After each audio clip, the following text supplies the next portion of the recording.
Assalamualaikum warahmatullahi wabarakatuh. Hai Sobat ATR BPN, bertemu lagi bersama saya, Safira Ristri Ulaipa, sebagai peserta Latsar CPNS tahun 2021, golongan 2, angkatan 11, kelompok 2.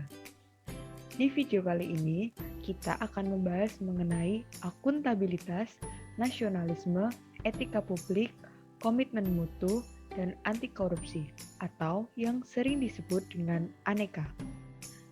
Tak usah berlama-lama lagi, mari kita simak videonya. Nilai-nilai dasar ASN terbagi menjadi 5, yaitu akuntabilitas, nasionalisme, etika publik, komitmen mutu, dan anti korupsi. Yang pertama, akuntabilitas. Akuntabilitas dan responsibilitas merupakan hal yang berbeda namun mirip. Akuntabilitas adalah kewajiban pertanggungjawaban yang harus dicapai, sedangkan responsibilitas adalah kewajiban untuk bertanggung jawab. Adapun aspek-aspek akuntabilitas. Yang pertama, akuntabilitas adalah sebuah hubungan.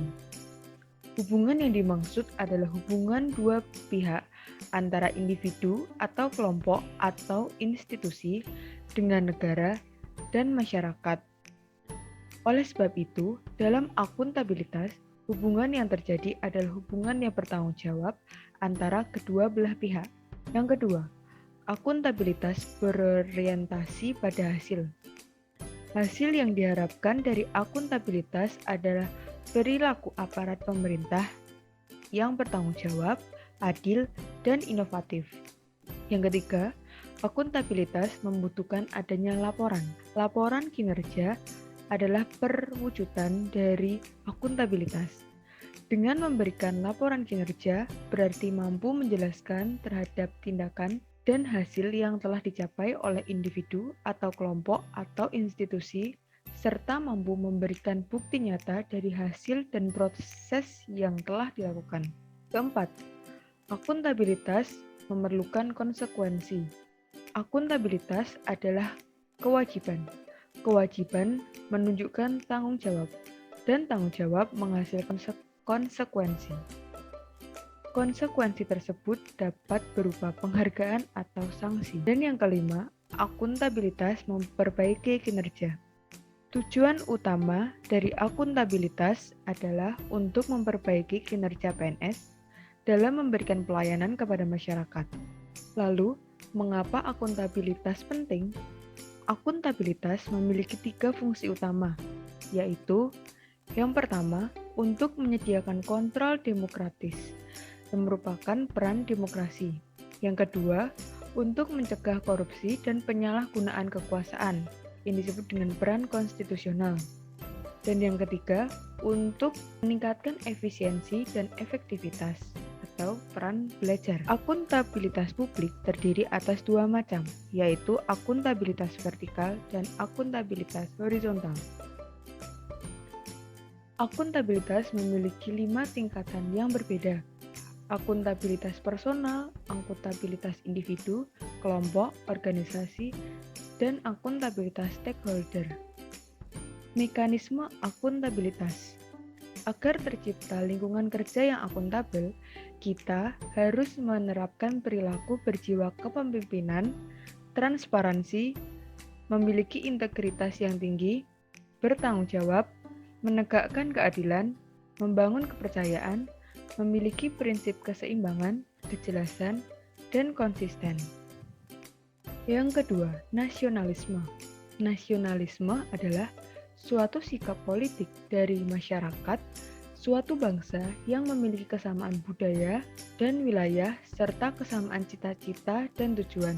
Dengan demikian, masyarakat suatu bangsa tersebut merasakan adanya kesetiaan yang mendalam terhadap bangsa itu sendiri. Nah, tujuan dari penjelasan materi mengenai nasionalisme adalah agar terbentuknya ASN yang memiliki jiwa nasionalisme yang kuat. Hal yang dapat dilakukan adalah dengan mengamalkan dan mengimplementasikan nilai-nilai Pancasila, baik sila pertama sampai sila kelima, dalam menjalankan tugas sebagai ASN. Hal ini berhubungan dengan ASN sebagai pelaksana kebijakan. Karena ASN adalah contoh untuk masyarakat yang diharapkan adalah dengan memiliki nasionalisme yang tinggi, ASN dapat menjadi pelaksana kebijakan dengan baik dan menularkan hal baik tersebut ke masyarakat. Kemudian, ASN sebagai pelayan publik.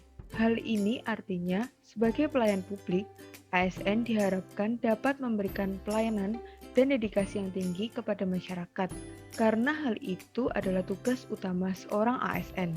Selain itu, ASN juga diharapkan bisa menjadi perekat dan pemersatu bangsa. Yang ketiga, etika publik. Sebelum kita membahas etika publik lebih dalam, sebenarnya apa sih yang disebut dengan etika?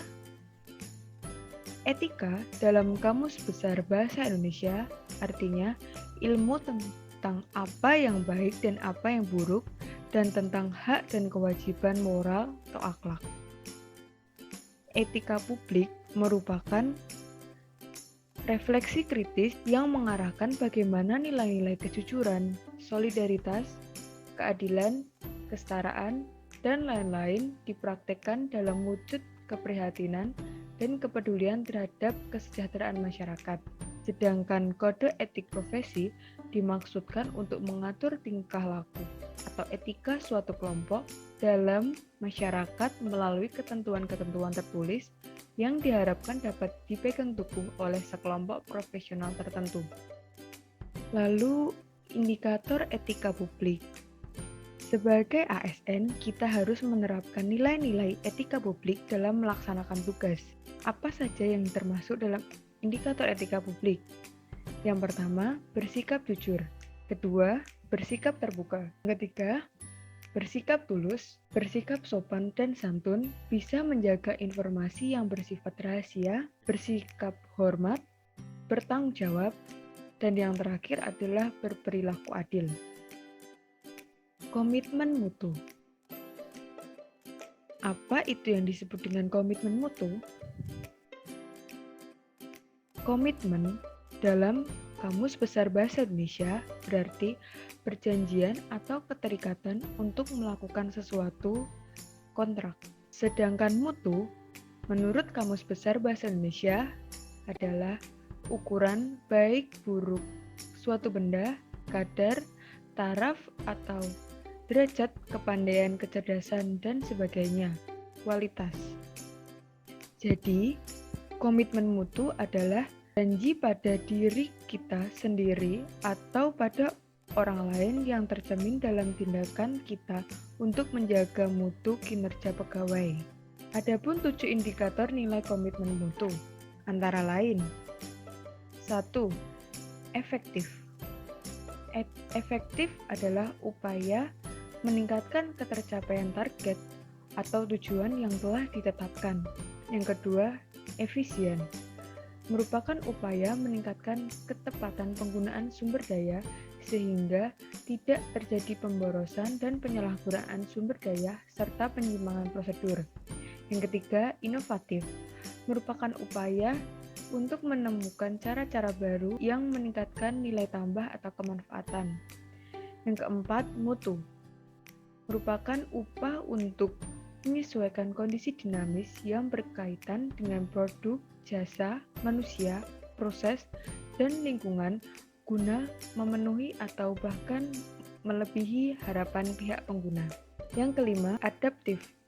Upaya perubahan pola kerja yang lebih baik guna memenuhi tuntutan perubahan lingkungan kerja. Yang keenam, responsif. Membantu orang yang dilayani dan menyediakan layanan yang cepat. 7. Perbaikan berkelanjutan adalah upaya perbaikan atas cara kerja atau pelayanan yang telah ada sebelumnya. Dan yang terakhir adalah anti korupsi. Seringkali kita mendengar berita tentang kasus korupsi. Lalu sebenarnya apa itu korupsi? Korupsi dalam Kamus Besar Bahasa Indonesia adalah penyelewengan atau penyalahgunaan uang negara, perusahaan atau sebagainya untuk keuntungan pribadi atau orang lain. Jadi, perilaku anti korupsi dapat diartikan dengan tindakan untuk mengendalikan dan mengurangi segala bentuk korupsi. Korupsi disebabkan oleh beberapa hal, antara lain: 1. Penegakan hukum tidak konsisten. 2. Penyalahgunaan kekuasaan atau kewenangan. 3. Langkanya lingkungan yang anti korupsi. 4. Rendahnya pendapatan penyelenggaraan negara. 5. Kemiskinan atau keserakahan. 6. Keuntungan korupsi lebih besar daripada kerugian saat koruptor ditangkap. Ketujuh, pemberian imbalan jasa. Dan yang kedelapan adalah gagalnya pendidikan agama dan etika. Kemudian, perilaku yang menunjukkan anti korupsi antara lain: yang pertama, disiplin; kedua, peduli; ketiga, mandiri; jujur, tanggung jawab, kerja keras, sederhana, adil, dan berani. Lalu, sebagai ASN, apa yang bisa kita lakukan untuk mencegah tindak pidana korupsi? Contoh yang dapat kita terapkan dalam kehidupan sehari-hari, antara lain, menegakkan etika profesi dan tata tertib lembaga, menerapkan prinsip good government. Yang ketiga, reformasi birokrasi, kemudian meningkatkan kesadaran hukum, meningkatkan keimanan dan ketakwaan, dan masih banyak lagi hal-hal yang dapat kita lakukan untuk mencegah tindak pidana korupsi. Nah, teman-teman, sekian pembahasan tentang akuntabilitas, nasionalisme, etika publik, komitmen mutu, dan anti korupsi. Semoga kita semua dapat menerapkan nilai-nilai tersebut dalam kehidupan sehari-hari. Saya, Safira Ristri Ulaibah, pamit undur diri. Sampai bertemu di video selanjutnya. Terima kasih. Wassalamualaikum warahmatullahi wabarakatuh.